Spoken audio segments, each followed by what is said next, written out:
आचार्य श्री के इन संदेशों में सार तत्व यही है कि संस्कृति को समझ करके हमें अपने आत्म तत्व की शुद्धता और स्वतंत्रता प्राप्त करनी चाहिए। बोध वाक्य है गुरुवर का, विश्व में ऐसा कोई भी प्राणी नहीं है जो मोह की चपेट में नहीं आया हो। विश्व में ऐसा कोई भी प्राणी नहीं है जो मोह की चपेट में नहीं आया हो, लेकिन जो इसकी रहस्यपूर्ण शक्ति को पहचान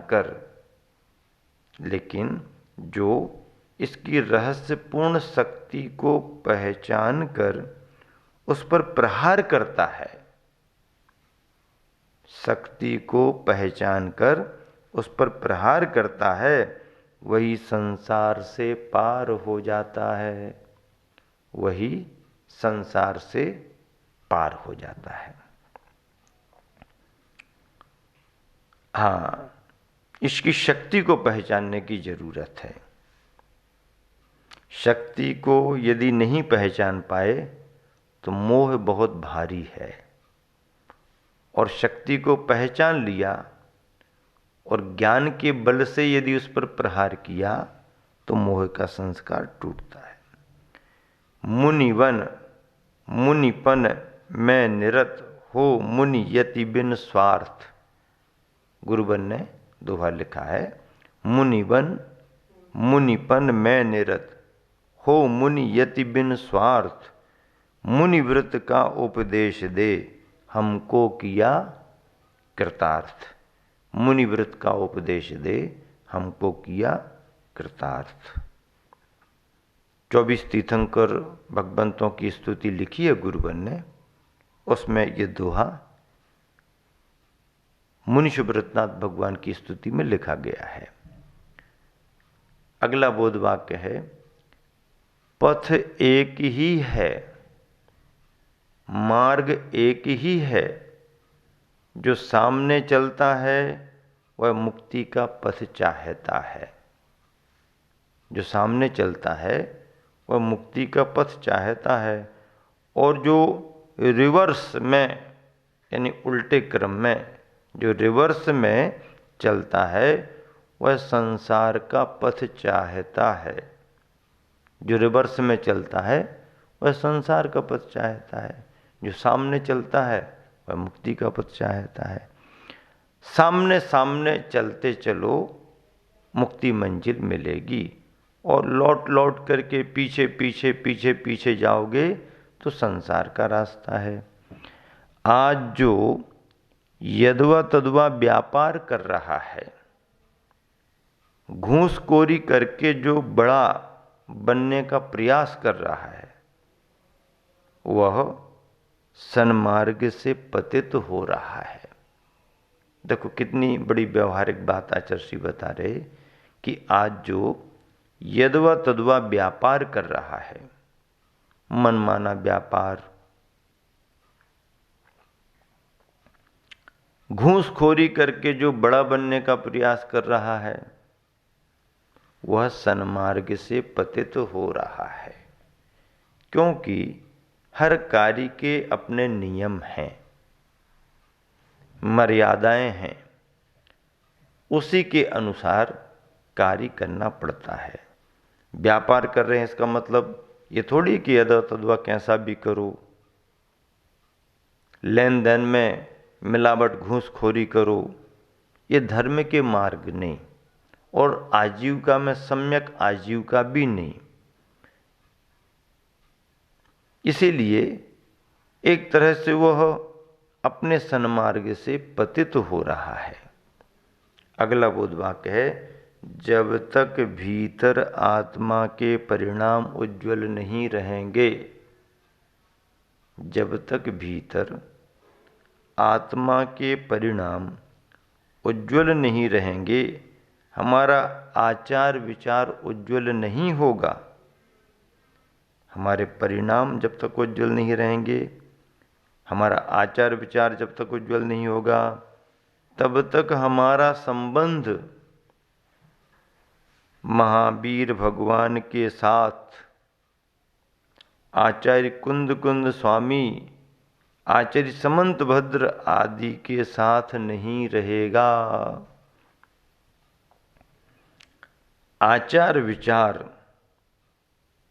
यदि उज्ज्वल नहीं है, हमारे आत्मा के परिणाम यदि उज्ज्वल नहीं हैं, तब तक हमारा संबंध फिर भगवान महावीर स्वामी से, आचार्य कुंद कुंद स्वामी से, आचार्य समंत भद्र स्वामी से, बड़े बड़े आचार्यों से, तीर्थंकर भगवंतों से हमारा संबंध कैसे होगा? कैसे हमारा उनसे सिद्धांत मेल खाएगा? इसलिए तीर्थंकर भगवंतों से आपको अपने सिद्धांत का मेल कराना है तो आचार विचार को उज्ज्वल रखना होगा, आत्मा के परिणामों को उज्ज्वल रखना होगा। अगला बोध वाक्य है, धार्मिक संस्कृति अभी वर्षों तक टिकेगी। धार्मिक संस्कृति अभी वर्षों तक टिकेगी, लेकिन वह अपने आप नहीं। वर्षों तक तो टिकेगी, लेकिन वह अपने आप नहीं। उसे टिकाने के लिए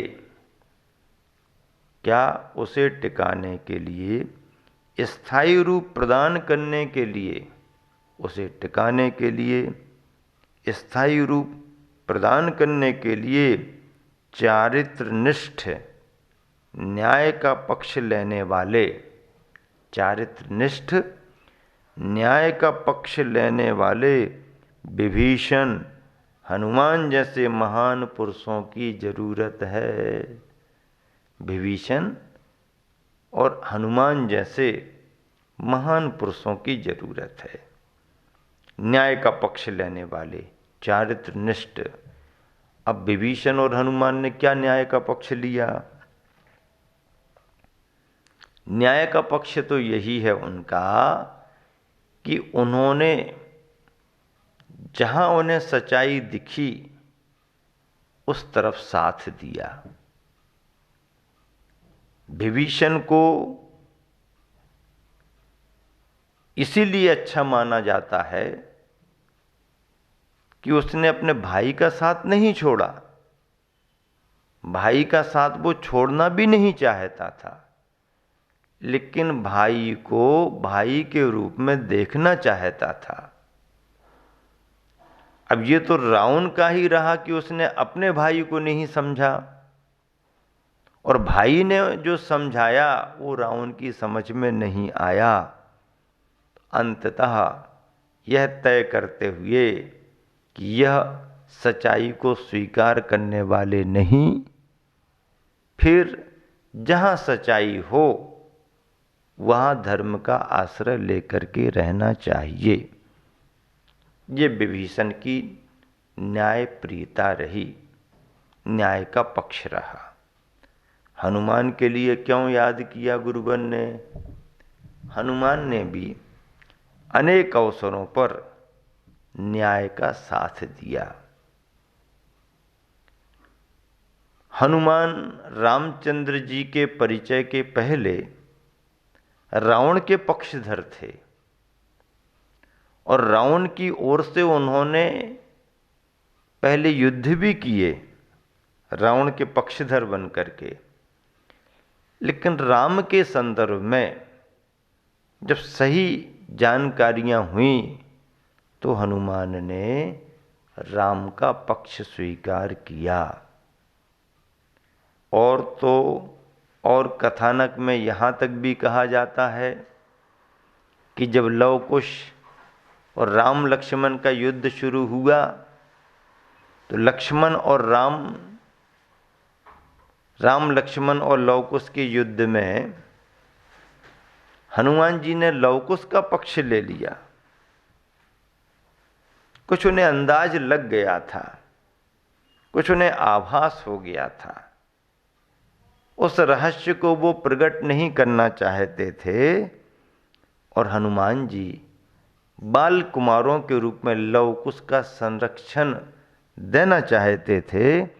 इसलिए उस युद्ध के समय, जबकि एक तरफ बलभद्र नारायण के रूप में राम लक्ष्मण हैं और दूसरी तरफ कुमार लव कुश हैं, उस युद्ध में भी हनुमान ने लव कुश का साथ दिया। तो ऐसे संदर्भों को लेकर के विभीषण और हनुमान की न्याय प्रियता प्रसिद्ध हुई है। उन्हीं संदर्भों को लेकर के गुरुवर आचार्य ने यहाँ पर अपनी बात रखी है।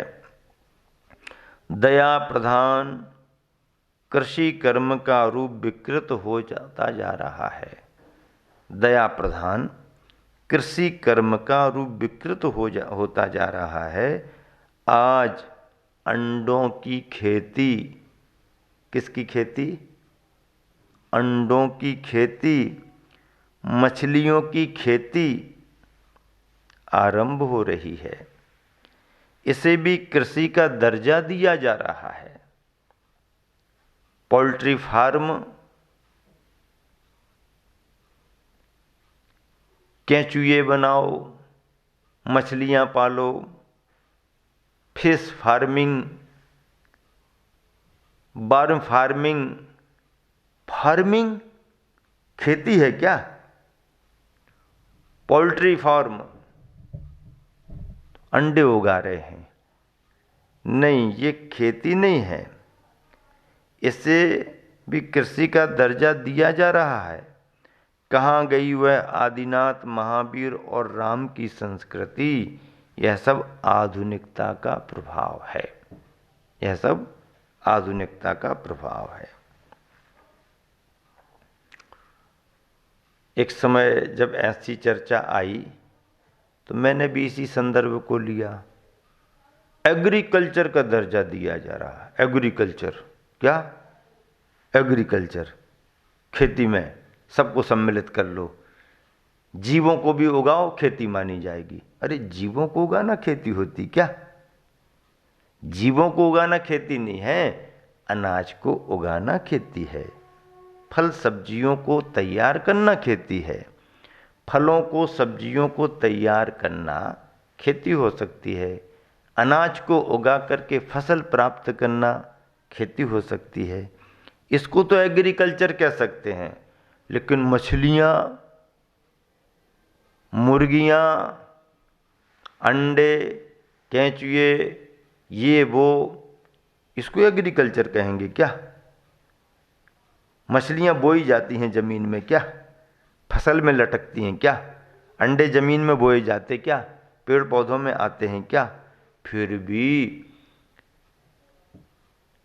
इसे एग्रीकल्चर का दर्जा दिया जा रहा है। उस तरह की सुविधाएं दी जा रही हैं। तो हमने कहा कि भैया तुम भले ही इसको एग्रीकल्चर कहो, क्या? तुम भले ही इसको एग्रीकल्चर कहो, पर हम तुम्हारे इस कल्चर से एग्री नहीं हैं। क्या कहा? हम तुम्हारे इस कल्चर से एग्री नहीं है। हाँ, भले आप एग्रीकल्चर कहो, पर हम तुम्हारे कल्चर से एग्री नहीं है, सहमत नहीं है। ये तुम्हारा कल्चर गलत है। किसान बीज बोता है, धरती लहलहाती है, हरी भरी होती है, और एक बधिक जीव की हिंसा करता है तो धरती लहूलुहान होती है, कंगाल होती है। जीव हिंसा पर आधारित कोई भी धंधा, व्यापार ठीक नहीं है। जीवों को, पशुओं को खरीदना, पशुओं को बेचना, ये व्यापार हो सकता है। जीवित पशु का व्यापार हो सकता है। पशु अपनी उम्र पूरी करके मर जाए तो मरे हुए पशु के शरीर का भी व्यापार हो सकता है। जीवित पशुओं के खरीदने बेचने का व्यापार हो सकता है। पशु अपनी उम्र पूरी करके मरण को प्राप्त करे, फिर उसके शरीर का तुम लेन देन करो, वो भी तुम्हारा धंधा तुम्हारे हिसाब से हो सकता है। लेकिन उम्र रहते हुए जीवों को मार करके फिर उसका व्यापार करना, ये व्यापार नहीं है, ये हिंसा है, हत्या है। प्राणों का व्यापार नहीं होता। गुरुवर आचार्य श्री ऐसे संदेशा बरसों से समूचे देश को दे रहे हैं, जिसका फर्क भी लोगों में महसूस किया जा रहा है। तो इसीलिए कत्ल खाने ही हैं, कारखाने नहीं। कत्ल खानों को बंद होना चाहिए, बूचड़ खाने बंद होना चाहिए, और जिनका लाइसेंस नहीं है, अवैध है, कम से कम अवैध तो बंद होना ही चाहिए। ऐसे प्रवचन हम लोग भी देते हैं। एक बहुत बड़ी सभा में हमने ऐसा ही प्रवचन दिया, सारे कत्ल खाने बंद होना चाहिए। प्रवचन के बाद में उस शहर का कोई एक पत्रकार आ गया, बड़ा था, छानबीन करता था। कहने लगे, बाबा जी आपने उपदेश दे दिया सारे कत्ल खाने बंद हो जाना चाहिए, तो यदि कत्ल खाने बंद हो जाएंगे तो काम करने वाले के बाल बच्चों का क्या होगा? वो तो भूखों मर जाएंगे। अब क्या उत्तर दें उसको? हमने उसको कहा कि भाई साहब, मेरा अभिप्राय किसी को भूखों रखने का नहीं है। तो कहने लगा, क्या चाहते हो आप? हमने कहा कि मैं तो अपने चूहे की सुरक्षा चाहता हूं, मैं तो अपने चूहे को बचाने का प्रयास कर रहा हूं, बिल्ली को भूखों मारने का नहीं। आप ये भी जानते हो कि बिल्ली को पेट भरने के लिए चूहा ना भी मिले तो भी बिल्ली कहीं ना कहीं से पेट भर लेगी, उपवास नहीं करेगी। बिल्ली को पेट भरने को यदि चूहा ना भी मिले तो बिल्ली कहीं ना कहीं से कुछ ना कुछ खा पी करके अपना पेट भर लेगी, उपवास नहीं करेगी, भूखी नहीं बैठे रहेगी। लेकिन बिल्ली की खुराक में यदि हमारा चूहा चला गया तो चूहा फिर लौट करके आने वाला नहीं। हमारा ये मिशन जो है वह बिल्ली को भूखों मारने का नहीं, बल्कि अपने चूहों की सुरक्षा करने का है। ऐसा उत्तर दिया तो सामने वाले के सारे प्रश्न खत्म।